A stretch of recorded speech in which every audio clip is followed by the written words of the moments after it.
Very good. So thank you for attending the conference today on whiskey. It is one of the most, among liquid subjects, it is the hottest currently in the market.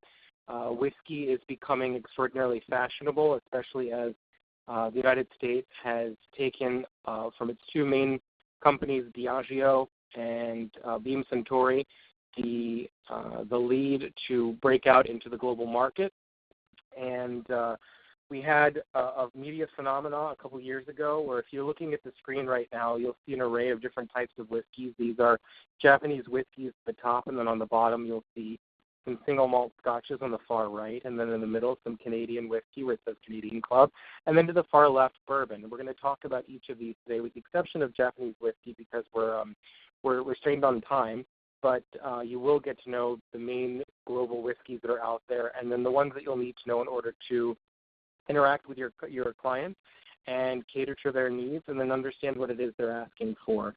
Because nowadays people have become much more specialized in their understanding of whiskey, and their expectations are a lot higher. They are looking for authenticity and identity as the number one factor, because this is American bourbon, for instance, is the most regulated product, or most regulated alcohol product in the United States, and actually also in the world as a consequence. So that's one of the reasons why people are looking to these particular products outside of wine, because wine, while it still remains popular, this is something new that people, have found a great draw to, because it comes from so many different places. It's more diverse than wine, at least in terms of its origins, and there's a history behind it.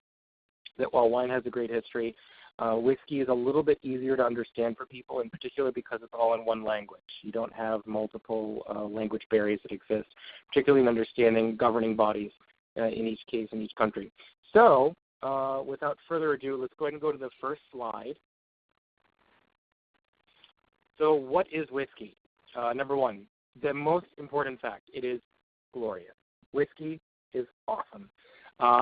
It is incredibly diverse. You can make it from almost anything as long as it's a grain, and it will turn into an array of different and diverse types of flavors. I hope after today you will leave thirsty, and more importantly, experimentally so, that you're going to, when the next time you're at a bar, a nice bar that you can find, I would highly recommend asking the bartender to give you the opportunity to just try a taste of something.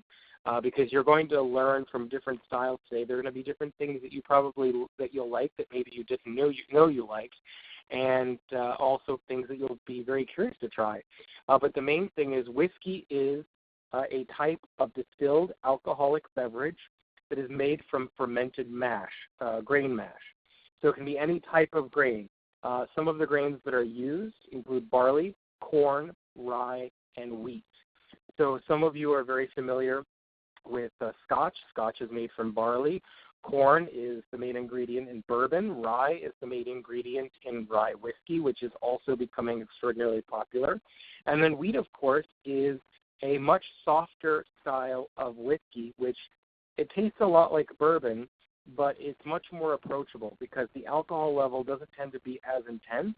And some of you might be familiar with Pappy Van Winkle, some of these other big names out there, and a lot of times those are wheated whiskeys. You can go to the next slide now. So first, the E. This is very important. Whenever you have correspondence with a customer, a client of any type, always check your spellings, because if you want to appear informed, this is always the first checkpoint is going to be the spelling, and it does make a difference. There's a lot of rivalry that happens between England, Ireland, and Scotland, and which is how I think this originated. There aren't any specifics on their various ideas on why the spelling is different, but Scotland is the first to raise the banner of a no E spelling of whiskey. So I'll go over the first few rules. The easy to remember rule is if the country of origin has an E in the name, whiskey is spelled with an E. The plural also changes to EYS, not IES. Like wine, of course, whiskey is geographically focused, so the recipe is dependent upon the place of origin. So if you can see that there's an E in the name, then you can say automatically, all right, well, I have an idea of what type, what style, and we'll learn what that is, what style of whiskey this will be. And if it doesn't have an E in the name, I have maybe a premonition of what that style is going to be like. Now, each country regulates how their whiskey is to be prepared, and for both taste and taxation purposes, there are actual audits of distilleries to guarantee authenticity.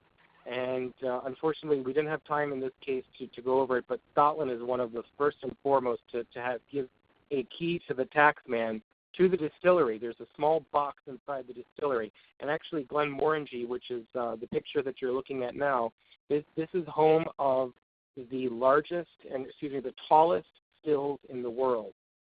And in this distillery, they have a small box where drips of some of the stills end up based on the quantity, and based on what's in that box, the taxman locally in the Highlands will then tax accordingly to what they're producing in terms of quantity. So that's why oftentimes, we'll go over this a little later, barrels are so significant in how they're placed in a distillery, because you don't necessarily want the taxman to have the ability to count everything.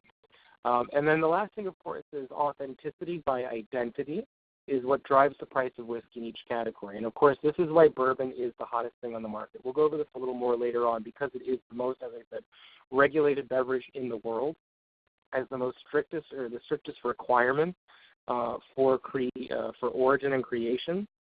And for all of its purposes here, Glenmorangie, the single malt producer in Scotland, they have been one of the first to also guarantee purity, which is why their stills are the tallest in the world.